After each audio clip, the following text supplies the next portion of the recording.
যেমন আল্লাহ সুবহানাহু ওয়া তাআলা বলছেন, ইন্নামাল খামরু ওয়াল মাইসিরু ওয়াল আনসাবু ওয়াল আজলাম রিজসুম মিন আমালিশ শাইতান।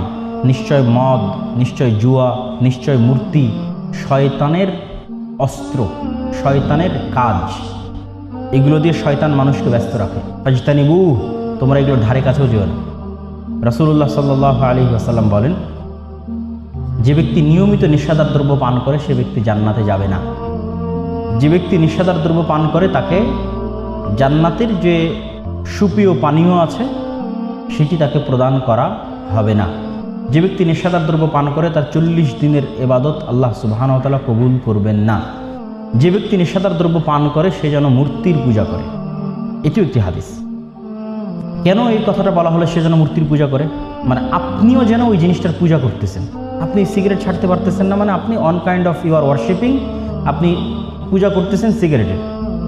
আপনি বিড়ি ছাড়তে পারছেন না, মানে আপনি পূজা করতেছেন বিড়ির।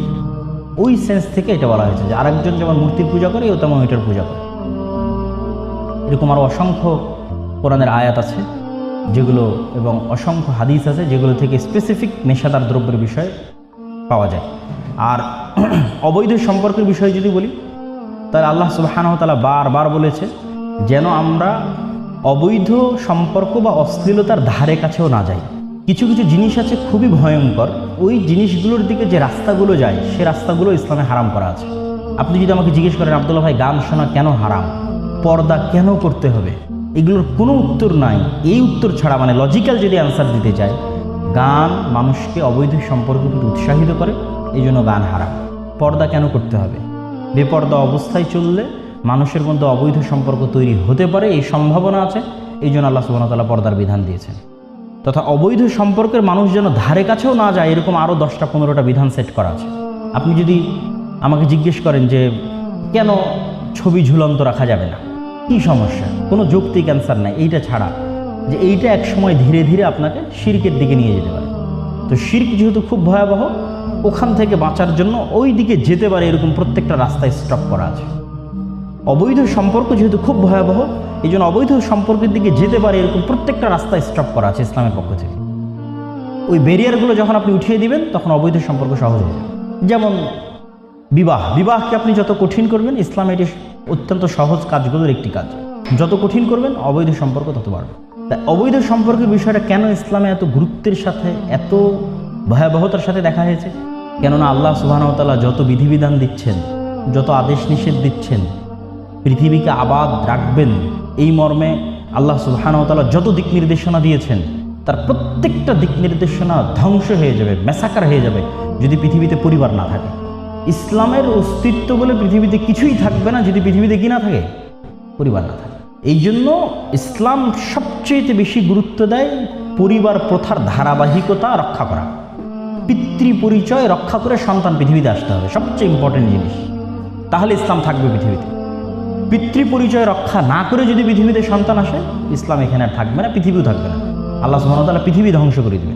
তো কি হয়, অবৈধ সম্পর্ক যখন বাড়ে তখন পরিবার প্রথা কোল্যাপস করে, ধ্বংস হয়। পৃথিবীতে জারদ সন্তান মাত্রাতিরিক্ত হয়, পিতৃ পরিচয়বিহীন সন্তান বেড়ে যায়। এই জন্য আমাদের এই যে বিষয়গুলো আছে, মাদকতা, জুয়া, যেমন আজকের যুগে অনলাইনে জুয়া অনেক সহজ হয়ে গেছে। আর আপনি যদি বলেন যে না, এগুলো কোরআন হাদিসের এই ধরনের কথা আমার ভালো লাগতেছে না, এরকম কথা তো অনেক শুনেছি অনেক হুজুরের কাছে, আপনি আরেকটু কিছু বলেন যাতে আমি এগুলো থেকে বিরত থাকতে পারি। তাহলে লাস্ট আরেকটা জিনিস বলতে পারি, সেটি হচ্ছে আপনারা ইহুদিদেরকে দেখতে পারেন, তাদের পরিবার, তাদের ফ্যামিলি, তাদের চলাফেরা দেখতে পারেন। তারা নিজেরা কখনো সুদ গ্রহণ করে না, কিন্তু সারা পৃথিবী যেন সুদী অর্থনীতির মধ্যে চলে, এই মর্মে সবচেয়ে বেশি ইনভেস্টমেন্ট এবং সবচেয়ে বেশি সক্রিয় তারা। পৃথিবীকে এমন একটা সুদের ইকোসিস্টেমের মধ্যে ফেলে দেওয়া যেন একজন সিঙ্গেল মানুষও সুদমুক্ত না থাকে। কেননা সুদের মধ্যে আবদ্ধ রাখতে পারলে মানুষকে গোলাম রাখা যায়, কিন্তু তারা পরস্পরে কখনো সুদী লেনদেন করেন। ঠিক আপনি যদি বলেন অত্যাধিক সন্তানের কথা, আমার কথা বিশ্বাস না হলে আপনি এখান থেকে বের হয়ে যে কোনো ইউরোপ আমেরিকায় বসবাসরত যে কোনো ফ্রেন্ড, আত্মীয় স্বজন, যে সে কোনো ইহুদি ফ্যামিলিকে চিনে না, চিনে কিনা, চিনে থাকলে তার পরিবারে কয়জন সন্ততি এখন ইনস্ট্যান্ট, একদম নিউ ম্যারিড যদি কোনো ফ্যামিলি হয় তবুও জিজ্ঞেস করতে পারে। অবশ্যই 4-5টার নিচে হবে না, 4 জন, 5 জন, 7 জন, 8 জন, 9 জন। এই জন্য আমরা যে কার ইউজ করি, এই কার ওদের কোনো কাজ নাই, এই কার সাধারণত তারা ইউজ করে না। সবগুলোই বড় হাইস, যেখানে ফুল ফ্যামিলি অন্তত 7-8 জন উঠতে পারবে। কিন্তু তারাই সারা পৃথিবীতে বেশি অর্থ ব্যয় করতেছে যেন মানুষ সন্তান কম নেয়। তো এইরকমই আর একটা জিনিস হচ্ছে, আপনি এই নৈতিক অবক্ষয়গুলো দেখতে পারেন যে তারা জন্মের পর থেকে পড়াশোনা নিয়ে ব্যস্ত, গণিত চর্চা, কেননা গণিত থেকে বিজ্ঞানের যাত্রা শুরু হয়। সবচেয়ে ফোকাস রাখে গণিত, বিজ্ঞান, সায়েন্স, সবসময় পড়াশোনার প্রতি ফোকাস। আর আমাদের ফোকাস কিসের উপর? আমাদের ফোকাস সবসময় এমন কিছুর উপর যেগুলো মানুষকে কি করে দেয়? মানুষের প্রোডাক্টিভিটিকে নষ্ট করে দেয়। অবৈধ সম্পর্ক কি করে? প্রোডাক্টিভিটি নষ্ট করে। মদ কি করে? প্রোডাক্টিভিটি নষ্ট করে। জুয়া কি করে? প্রোডাক্টিভিটি নষ্ট করে। আমরা তখন একটা অকেজো, অথর্ব, অপদার্থ, অকেজো একটা যন্ত্রে পরিণত হয়ে যায়। কিন্তু তারা ঠিকই ফুল প্রোডাক্টিভ থাকতে পারবে কিসে? ফুল কনসেন্ট্রেশন রাখতে পারবে কি জন্য? সেটির দিকে তাদের ফোকাস আছে। জানে যে মাদকতা থেকে দূরে থাকলে কনসেন্ট্রেশন বাড়ে, অবৈধ সম্পর্ক থেকে দূরে থাকলে মনোযোগ বাড়ে, জুয়া থেকে দূরে থাকলে কাজে প্রোডাক্টিভিটি বাড়ে। এবং তারা এগুলো থেকে খুব দূরে থাকে এবং নিজেদেরকে ফোকাস রাখে জ্ঞানের জন্য, নিজেদেরকে ফোকাস রাখে বিজ্ঞানের জন্য। এই জন্য আমি বহু বক্তব্যে বলেছি যে আমাদের উন্নয়ন মানে রাস্তাঘাট তৈরি করা, এটি উন্নয়ন নয়। ব্রিজ কালভার্ট তৈরি করা উন্নয়ন নয়। শিক্ষা এবং জ্ঞানে উন্নতি হচ্ছে উন্নতি। তো এই শিক্ষা এবং জ্ঞানে যদি আপনি উন্নত হতে চান, আপনি কখনোই এই নৈতিক অবক্ষয়গুলো সাথে করে উন্নত হতে পারবেন না। এগুলো থেকে বের হয়ে আসতে হবে। এখানে আরেকটা প্রশ্ন উঠতে পারে, সেটাও ক্লিয়ার করি, যে ইউরোপের বিশ্ববিদ্যালয়গুলোতে তো তারা তো তাদের মধ্যে অবৈধ সম্পর্ক আছে, তাহলে তারা কীভাবে উন্নত হচ্ছে? আমি ইহুদিদের কথা বলেছি, তাদের মধ্যে এই জিনিসটা খুব কম, কিন্তু খ্রিস্টানদের মধ্যে পাবেন। খ্রিস্টানদের মধ্যে এই জন্য পাবেন, আল্লাহ খ্রিস্টানদের কথা কোরআনেও বলেছে যে ওয়ালা দাল্লিন, এরা কোনটা সত্য কোনটা মিথ্যা জানে না, কোনটা ঠিক কোনটা বেঠিক জানে না, পথভ্রষ্ট। এই জন্য যুগে যুগে সবচেয়ে বেশি মানুষ ইসলাম গ্রহণ করবে, খ্রিস্টানরা ইসলাম গ্রহণ করবে। আর ইহুদিরা সব জানে কি করতে হবে কি করতে হবে না, কোনটা ঠিক কোনটা ঠিক না, কোনটা শয়তানের রাস্তা কোনটা শয়তানের, সব জানে। কিন্তু ইহুদিদের মধ্যে আর আমাদের মধ্যে পার্থক্য কী? ইহুদিরা পৃথিবীর মানুষের কল্যাণ চায় না, পৃথিবীর মানুষকে গোলাম বানিয়ে রাখতে চায়, পৃথিবীর সব মানুষকে। কেননা তারা হচ্ছে সুপারিয়রিটি থিওরিতে বিশ্বাস করে। আর আমাদের মুসলমানদের গুণ কি? আমরা যতটুকু পারি ততটুকু নিজের কল্যাণ করতে চাই, সারা পৃথিবীর মানুষের কল্যাণ করতে চাই। এই জন্য আপনি ইসলামিক হিস্ট্রি ঘাটবেন, কর্ডোভার ইতিহাসে যান, গ্রানাডার ইতিহাসে যান, বাগদাদের ইতিহাসে যান, মানুষের জন্য জ্ঞান অর্জনকে কখনো মুসলমানেরা লিমিটেড করেনি, অর্থের সাথে শর্তযুক্ত করেনি, ধর্ম, বর্ণ, কালারের সাথে শর্তযুক্ত করেনি। পৃথিবীর কোথায় থেকে জ্ঞান অর্জন করার জন্য আসছে, জ্ঞান অর্জন করো।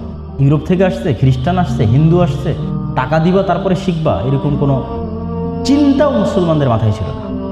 কেন? মুসলমানেরা যতটুকু তাদের মধ্যে ভালো আছে, তারা চায় পুরো ভালোটা সারা পৃথিবীর মানুষের মধ্যে বন্টন করতে। এটাই হচ্ছে ইহুদিদের সাথে আমাদের পার্থক্য। তারাও জানে কোনটা সত্য, কিন্তু সে চায় বাকিরা ধ্বংস হয়ে যাক, বাকিরা গোলাম থাকুক। এখন বাকিদের যদি আপনি মদ না খাওয়াইতে পারেন, নেশাদার দ্রব্য পান না করাতে পারেন, সে কেমনে গোলাম হবে? সেও তো তখন আপনার মতো পড়াশোনা করে সক্রিয় সজাগ হয়ে আপনার সাথে টেক্কা দিবে। আপনি যদি তাকে জুয়ায় ব্যস্ত না রাখতে পারেন, কেমনে গোলাম বানাবে? ও জুয়ায় ব্যস্ত থাকবে, গোলাম হবে। আরও যদি জুয়ায় ব্যস্ত না থাকে, আপনার মতো সায়েন্স অ্যান্ড টেকনোলজি নিয়ে আপনার সাথে টেক্কা দেয়, তাহলে তো ও তো আপনার শত্রু হয়ে গেল। এই জন্য খ্রিস্টানেরা ওয়ালা দাল্লিন, ওরা জানে না। এই জন্য ওদের চাইতে সকল ক্ষেত্রে ইহুদিরা এগিয়ে। তারপরেও খ্রিস্টানরা কেন টুকটাক, কেন তারা মানে বিজ্ঞান এবং টেকনোলজিতে উন্নত কেন? তার কারণ হচ্ছে ওই সমস্ত দেশের জীবনযাপনের সিস্টেমই এইরকম, আপনি যদি কাজ না করেন আপনি না খেয়ে মারা যাবেন।